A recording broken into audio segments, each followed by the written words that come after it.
karena saya benar-benar lihat gitu.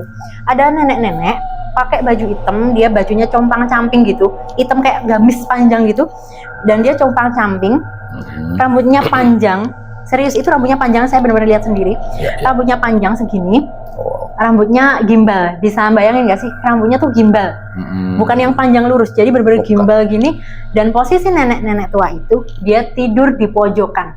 Anak saya aja yang kecil itu, yang masih umur 2 tahun itu, kadang kalau ada ruangan kosong kan di rumah tuh banyak ruangan kosong gitu, nggak dipakai, jadi kadang dia dada tuh. Aku baru ingat waktu dia dada tuh tak tanyain siapa gitu. Anak saya dengan polosnya cuma bilang ada tante. Assalamualaikum warahmatullahi wabarakatuh. Selamat malam Mbak Dewi, jumpa lagi dengan kami dari Siluet Malam. Saksikan kami sampai selesai dan jangan lupa like and subscribe-nya supaya channel kami bisa berkembang. Terima kasih sebelumnya. Untuk itu monggo Mbak Dewi silahkan menceritakan kisahnya. Monggo. Oke, assalamualaikum warahmatullahi wabarakatuh. Nah, kali ini saya akan menceritakan cerita yang itu kejadiannya waktu saya masih kecil. Seingat saya itu kelas 5 sampai kelas 6 lah, nggak terlalu ingat. Pokoknya di antara kelas 5 sampai kelas 6. Nah, suatu hari itu masih jam 5 pagi, menjelang jam 5 menjelang jam setengah 6. Saya tanya, kebetulan jam dinding di rumah itu lagi rusak. Lalu saya tanya sama bapak saya, kebetulan saya manggilnya dulu Abah ya. Saya tanya Abah jam berapa gitu, karena itu sudah mau persiapan saya sekolah.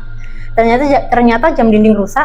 Abah saya bilang, coba lihat di mobil, karena jam tangan Abah ketinggalan di mobil gitu. Nah, saya datang dong ke mobil, dan itu kebetulan mobilnya itu di garasi. Di garasi rumah kami itu nempel di sebelah timurnya itu nempel sama kios kecil. Dan kios kecil itu kebetulan dipakai oleh paman saya jadi sebuah bengkel. Dan di kios kecil itu bagian pintunya tuh nyambung ke garasi. Otomatis kalau saya mau ke arah mobil itu ngelewati sama yang namanya pintu ke arah kios dong. Dan itu pintu nggak pernah ditutup alias nggak pernah dikunci, memang dibuka aja gitu. Itu suasana masih gelap, jam 5 menjelang jam setengah 6. Saya nggak terlalu ingat itu saya posisi sudah ngambil jam tangan atau belum. Pokoknya saya ngelewatin garasi itu, posisi pintu terbuka, dan saya lihat di pojokan, misal nih pintu ya, di pojokan tembok saya lihat ada nenek-nenek pakai baju, saya ingat betul. Dan saya selain ingat betul itu, saya bukan halusinasi, bukan apa, karena saya benar-benar lihat gitu. Ada nenek-nenek pakai baju hitam, dia bajunya compang-camping gitu, hitam kayak gamis panjang gitu, dan dia compang-camping, rambutnya panjang, serius itu rambutnya panjang, saya benar-benar lihat sendiri, rambutnya panjang segini, rambutnya gimbal, bisa bayangin nggak sih, rambutnya tuh gimbal, bukan yang panjang lurus, jadi benar-benar gimbal gini. Dan posisi nenek-nenek tua itu, dia tidur di pojokan. Mukanya nggak kelihatan? Mukanya nenek-nenek. Kalau teman-teman pernah lihat serial Mak Lampir, itu kan mukanya hijau, dia mukanya hitam kecoklatan, tapi masih bisa lihat wajahnya. Bener-bener yang pakai jubah hitam compang-camping, rambutnya gimbal, dan dia tidur di pojokan. Maaf, saya mau memperagakan, dia tuh tidurnya seperti ini, gini. Saya jerit senjerit-jeritnya, itu posisi masih gelap. Saya jerit senjerit-jeritnya, saya manggil abah saya, ada nenek-nenek gitu. Dan oh ya udah ditenangin gitu, oh iya nggak ada apa-apa gitu. Setelah itu saya mungkin berpikir, oh mungkin itu halusinasi atau saya salah lihat. Ternyata enggak. Ternyata selang 1 atau 2 hari selanjutnya saya dengar itu apa, langsung datengin tempat itu. Datengin dan nggak ada, pokoknya entah itu ada entah nggak ada, pokoknya Abah berusaha nenangin saya, udah nggak ada apa-apa. Oke, setelah hari itu saya mungkin merasa oh itu halusinasi atau saya salah lihat ya. Tapi selang 1 hari atau 2 hari kemudian saya dengar abah saya itu telepon seseorang dan menceritakan kejadian itu. Oh itu ternyata bener dong gitu, karena sampai abah saya itu telepon orang gitu. Dan berlanjut sampai bertahun-tahun kemudian Saya sekitar umur itu 2 tahun yang lalu kejadian. Saya umur 34 karena sekarang 36, 34. Suami saya kebetulan punya temen yang dia indigo ya gitu, bisa lihat gitu. Malam-malam kan sering ada kumpulan-kumpulan shalawat nariyah gitu, dan kebetulan itu posisi di rumah acaranya. Biasa sampai jam 12 sampai jam 3 malam. Ternyata temennya suami saya yang bisa ngelihat itu tiba-tiba ngomong kayak gini, di sini dulu tuh ada nenek-nenek ya gitu. Kaget dong, kok tahu? Padahal saya sudah hampir lupa sama cerita itu.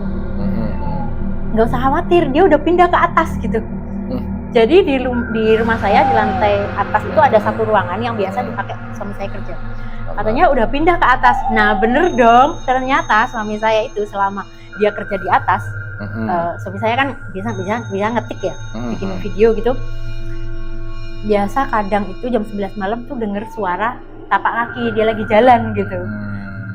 Tapi tidak pernah lihat neneknya itu? Nggak pernah, saya aja yang lihat. Ditanyain, saya kok kalau lagi kerja gitu kadang denger ya suara orang jalan gitu menuju ke ruangan ini. Iya itu neneknya gitu. Tapi nggak usah khawatir, dia dia nggak ganggu kok. Cuman dia pernah tak tanyain, dia lihat ya katanya, dia lihat katanya gini, dia nangis neneknya itu. Maaf, aku nggak bakal ganggu kok, aku cuma pengen tinggal di sini aja gitu. Jadi itu lanjutan dari pas saya kecil, ternyata neneknya tuh masih ada sampai saya umur 36 ini. Itu. Dia nggak pernah ganggu memang. Dan alhamdulillah nggak pernah ganggu. Cuman itu aja. Kadang menampakkan diri diam aja gitu. Iya, dan dia katanya nangis, takut diusir gitu. Iya. Cuman nggak tahu karena rumah saya tuh lama bertahun-tahun kosong ya. Jadi mungkin ya memang wajar gitu. Ada semacam gitu. Anak saya aja yang kecil itu, yang masih umur 2 tahun itu, kadang kalau ada ruangan kosong kan di rumah tuh banyak ruangan kosong gitu.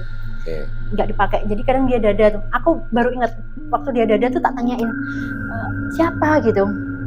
Anak saya dengan polosnya cuma bilang ada tante gitu aja. Serius, itu aku baru ingat. Jadi yang pertama di dalam ruangan gitu atau di kamar atau di mana? Ada ruangan karena memang rumah itu kebetulan ada ruangan kosong sekat-sekat kotak-kotak gitu loh. Dan nggak semua kan dipakai. Jadi emang kadang anak saya dada aja gitu. Ya siapa? Ada tante gitu. Entah itu yang lain, entah itu yang nenek, saya nggak paham. Iya. Gitu aja. Tante versi penglihatannya teaternya ya. Iya. Ada lagi yang dikisahkan, Mbak Dewi? Sudah ada. Sudah ya, cukup ya. Ya itu udah ngeri banget karena beliaunya itu masih ada sampai sekarang gitu, dari saya kecil sampai sekarang masih ada ternyata gitu. Iya. Beliaunya numpang dan jangan nggak ganggu begitu istilahnya. Ya nggak apa-apa lah. Dan kebetulan sekarang ruang atas itu sudah nggak dipakai suami saya kerja. Sekarang ruangannya bener-bener kosong, ditempati sama burung seriti sama burung walet yang banyak banget. Gitu. Jadi kami biarkan aja. Nggak apa-apa lah. Itu ruangan penuh kenangan mungkin di atas juga. Baik, Mbak Dewi, terima kasih atas kisahnya yang mencekam, yang cukup buat kita merinding ini, dengar kisahnya juga ini. Dari saya sampaikan terima kasih juga kepada Sobat Siluet Malam.